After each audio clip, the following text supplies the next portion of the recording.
So, I'm at family dinner, and my mom's talking about how to cook the turkey. She says, you gotta know how to handle the meat. Give it a little love before it's ready. My uncle, being his usual self, says, yeah, it's all about getting in there and making sure it's nice and tender. I'm just sitting there trying not to choke on my food when my little cousin asks, are we still talking about turkey or?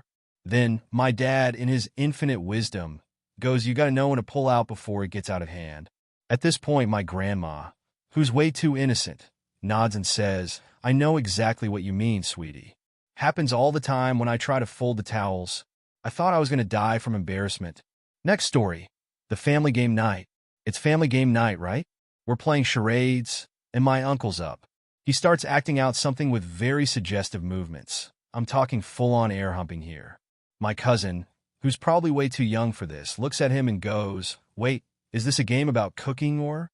My uncle, of course, is loving this and says, no, this is all about handling the meat properly. My sister, who clearly has seen too much, adds, I think we're talking about a roast, or maybe something else entirely. Then my dad, who definitely should not be participating, says, you have to work it right or the meat's just going to fall apart.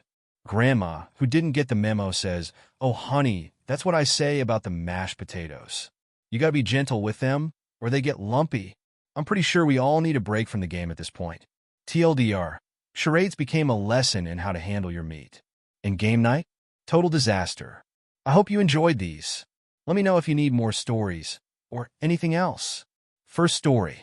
So, I decided to try yoga because I was really trying to improve my inner peace. My sister talked me into going to a class with her. We're doing stretches, and the instructor says, remember, it's all about breathing into the stretch and really getting deep into it. Now, I'm already uncomfortable.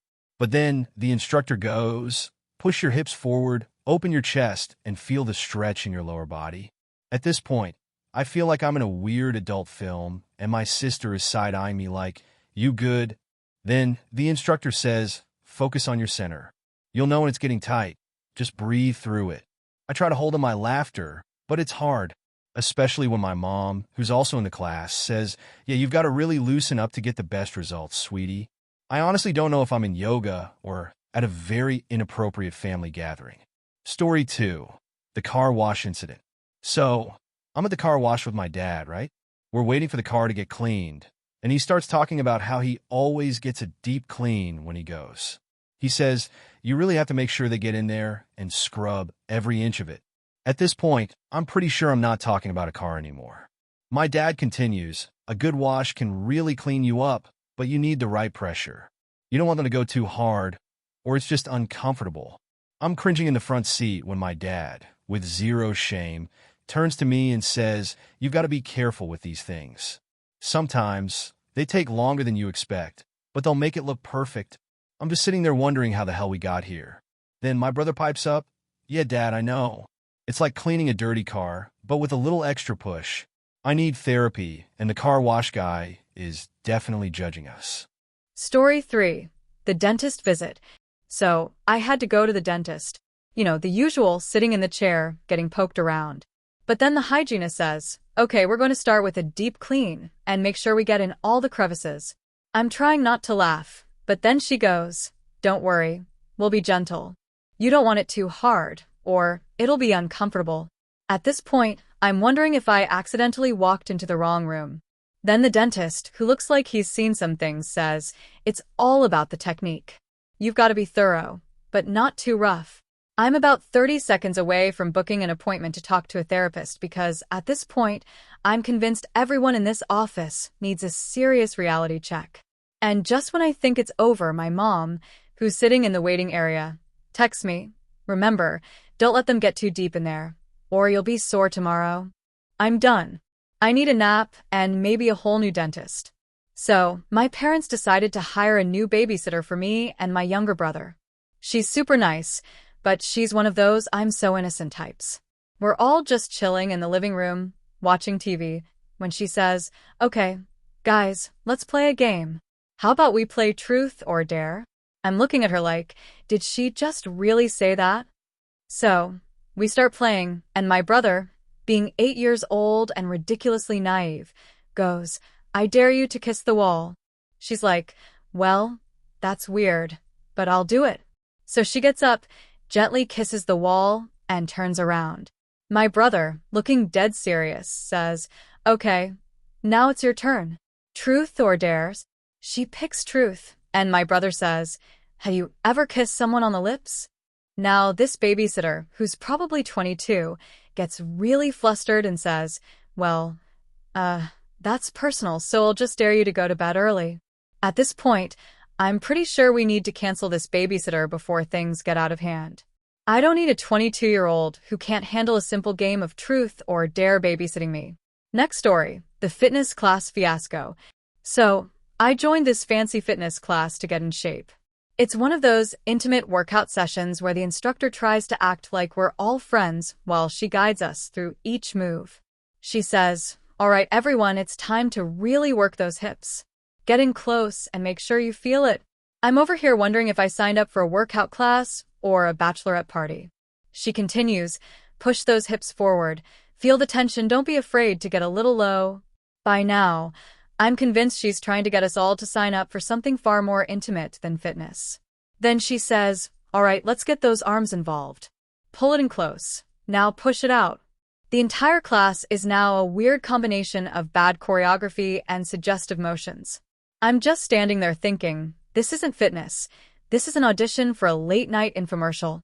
And of course, my friend, who's been to a few of these classes, leans over and whispers, don't worry.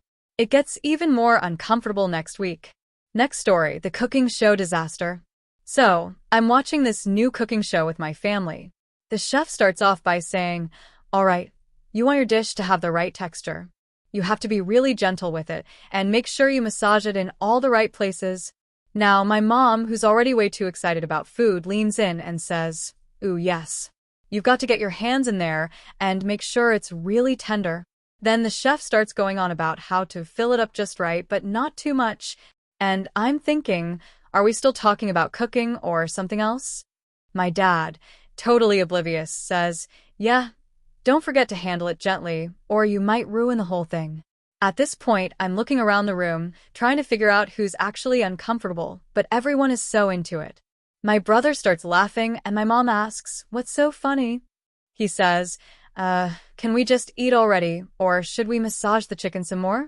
I swear, cooking shows need a warning label for moments like this. Next story.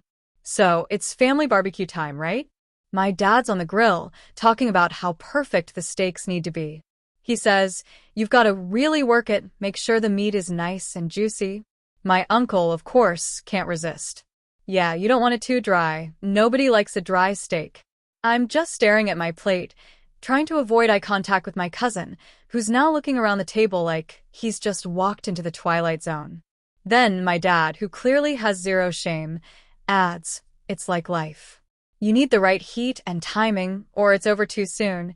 Grandma, without missing a beat, says, I know what you mean, honey. Same with dessert.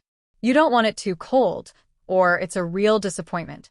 At this point, I'm praying someone just take the grill away from us and save the rest of humanity from these comments. Next story, the birthday cake incident. So, it's my sister's birthday.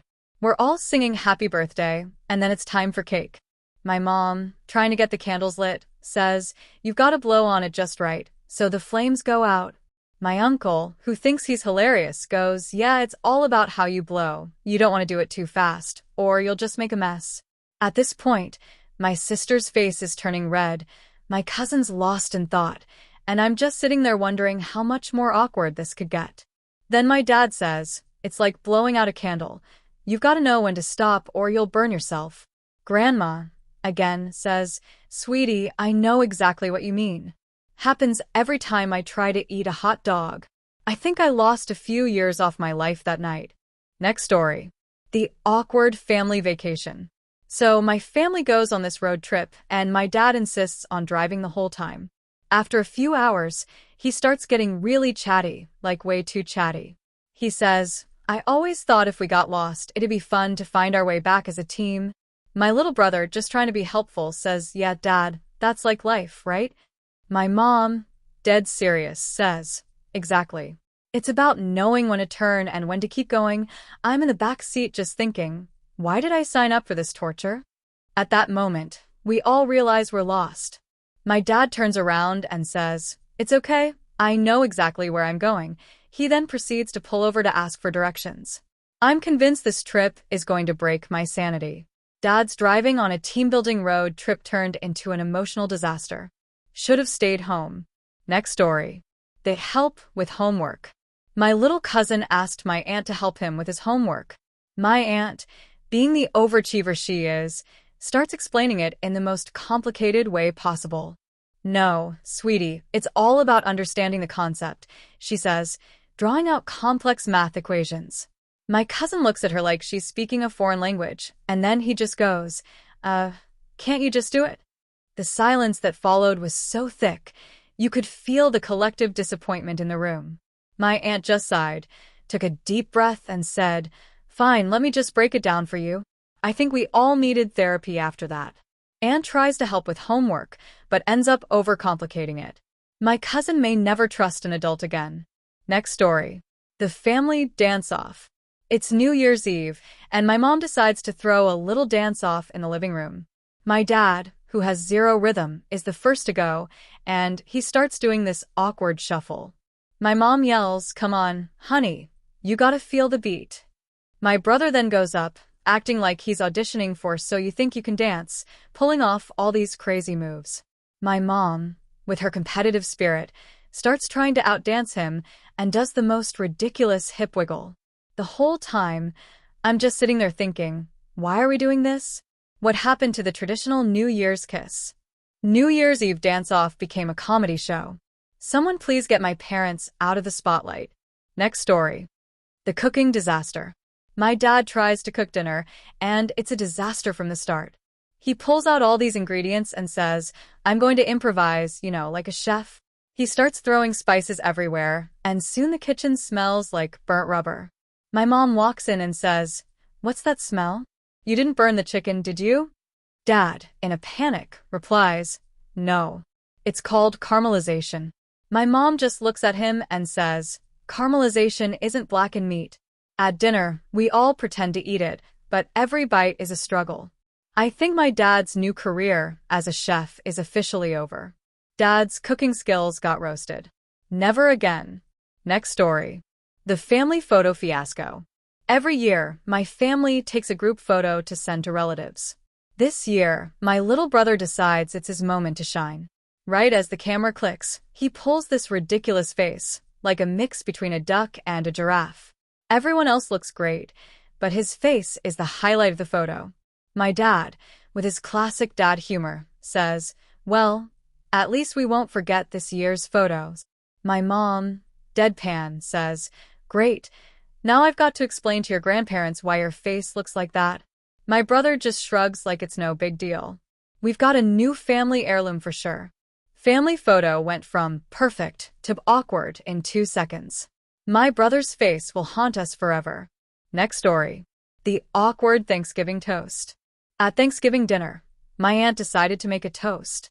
She raises her glass and starts off saying, "I just want to say I'm thankful for all of you and for the family bonds that keep us strong."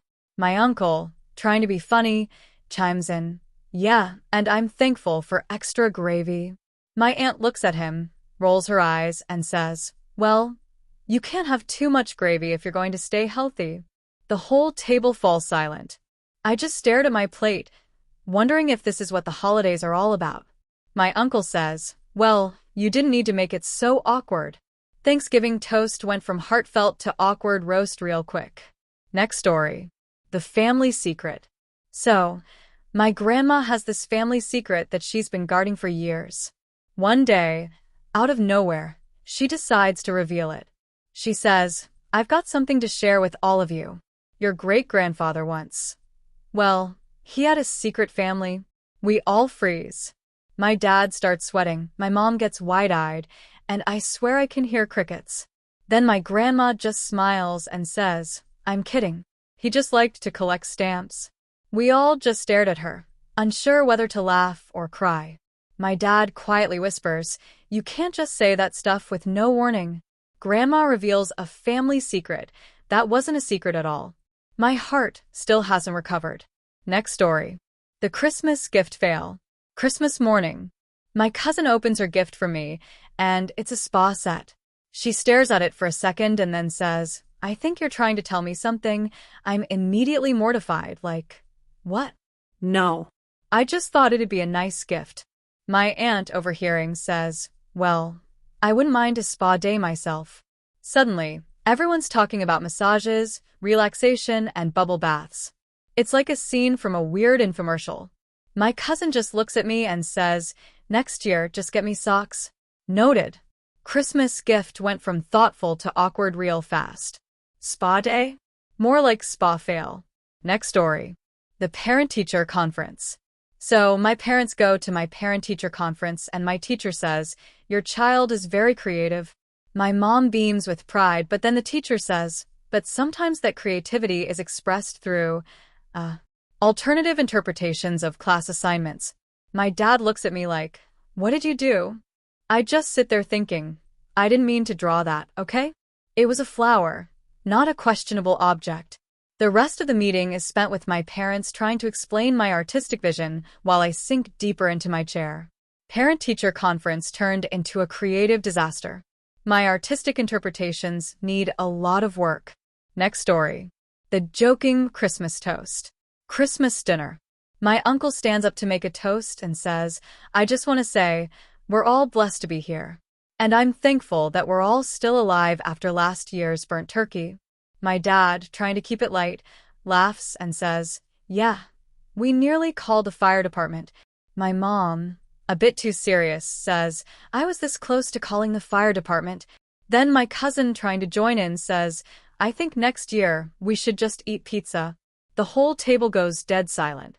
My mom, deadpan, says, "Well, at least pizza can't catch fire." Christmas toast became a flaming disaster. Pizza might be next year's solution.